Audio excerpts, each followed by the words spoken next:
स्वागत है आपका मेरे यूट्यूब चैनल पे। तो इस वीडियो में बात करने वाले हैं निफ्टी बैंक की। देखिए लगातार इसमें गिरावट देखने को मिली है। आज 1.8% के उछाल के बाद भी निफ्टी बैंक आपका लगभग 5,500 पॉइंट्स के नीचे दिखाई दे रहा है अपने ऑल टाइम हाई या आप कह सकते हैं 52 वीक के हाई से। तो यहाँ पर क्या स्ट्रेटजी होनी चाहिए जिससे आपको पैसा लगाना चाहिए, इन सभी विषय पर बात करेंगे। फर्स्ट टाइम अगर चैनल पर विजिट कर रहे हैं तो चैनल को जरूर सब्सक्राइब कीजिएगा। देखिए मेरे 3 फेवरेट बैंक्स हैं। पहला जो मेरा सबसे फेवरेट बैंक है वो आईसीआईसीआई बैंक है। दूसरा मेरा इस समय जो सबसे फेवरेट बैंक आता है वो आपका एचडीएफसी बैंक है। देखिए एचडीएफसी बैंक आपका सबसे फेवरेट बैंक हो सकता है, लेकिन पिछले 6 महीने से ऑब्जर्वेशन के बाद आईसीआईसीआई बैंक को मैं नंबर 1 पर रखूँगा, एचडीएफसी बैंक को नंबर 2 पर रखूँगा। तीसरा जो प्राइवेट बैंक्स में मुझे सबसे अच्छा स्टॉक लगता है वो है एक्सिस बैंक।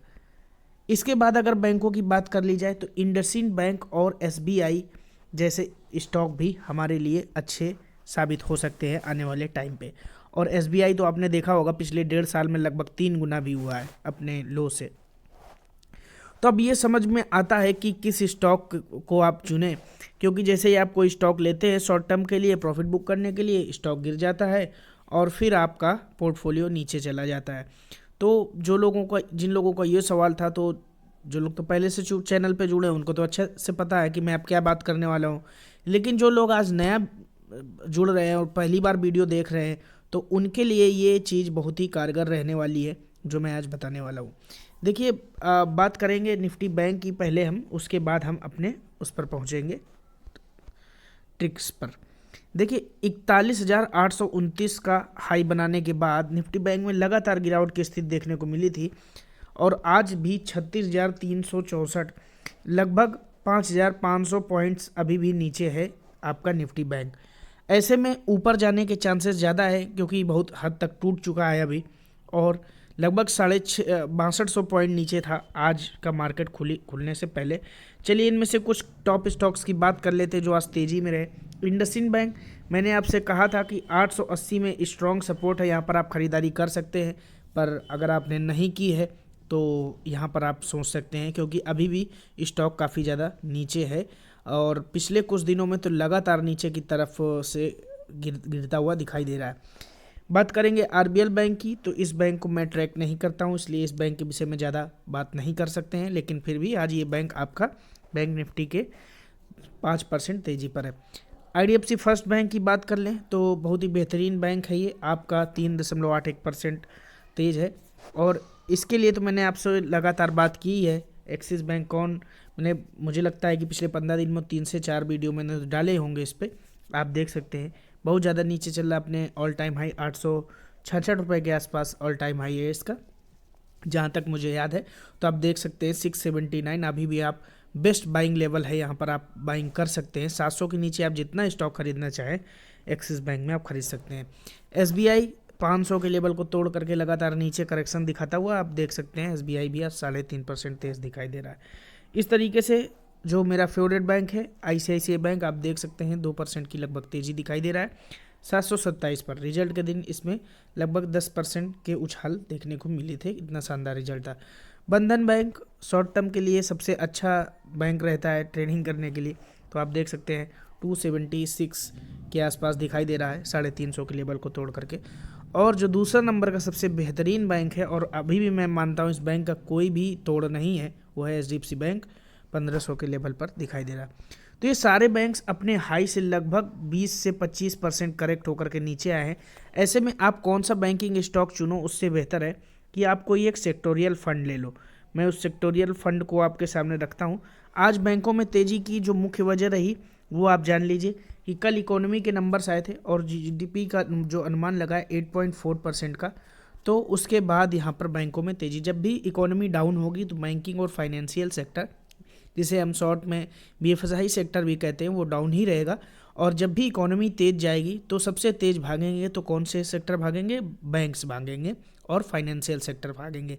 तो ऐसे में हम सेक्टोरियल फंड्स ले सकते हैं और मैंने ये खुद लिया हुआ है, तो मेरा एक्सपीरियंस है कि बेहतरीन आपका फ़ंड है। आप किसी भी कंपनी का ले सकते हैं, आप चाहें तो एचडीएफसी का ले सकते हैं, आप चाहें तो एक्सिस का ले सकते हैं, आप चाहें तो यूटीआई का ले सकते हैं, जो भी आप यूज़ करते हैं। मैं सेक्टोरियल के लिए SBI banking and financial services में पैसा लगाता हूँ, इसलिए मैं इसी के बारे में बात करूँगा।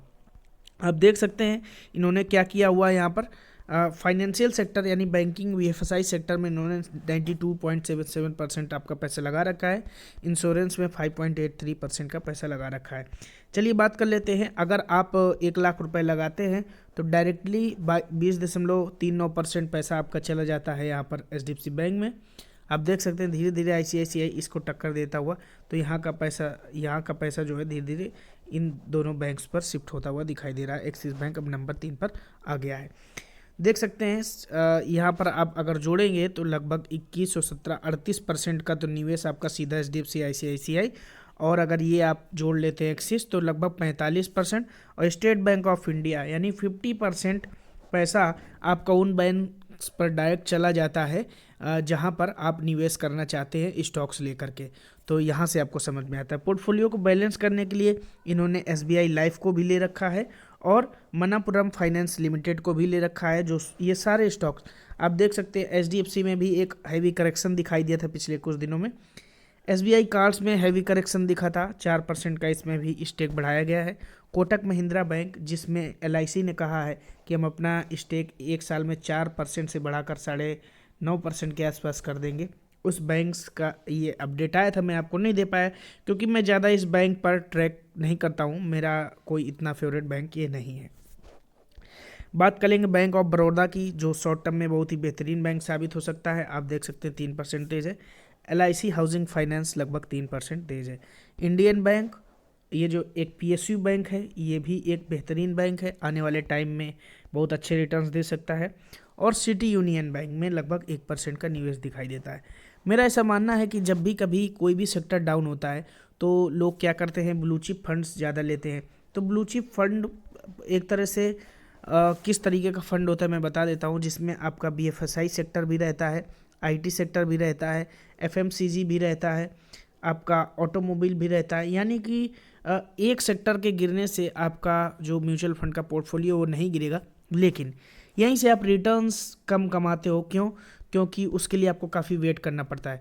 मान लीजिए कि बीएफएसआई सेक्टर अभी डाउन चल रहा है, तो हम जो एसआईपी करेंगे वो किस सेक्टर पर करेंगे, बीएफएसआई सेक्टर पर करेंगे। मान लीजिए आईटी सेक्टर डाउन चल रहा है, तो हम जो एसआईपी करेंगे वो किस पर करेंगे, आईटी सेक्टर पर करेंगे। मान लीजिए BFSI sector all time high को क्रॉस कर गया, यानी बैंक निफ्टी बहुत ऊपर चला गया, तो फिर हम क्या करेंगे, यहाँ से प्रॉफिट बुक करके आईटी में डाल देंगे, क्योंकि हो सकता है उस समय आईटी डाउन हो।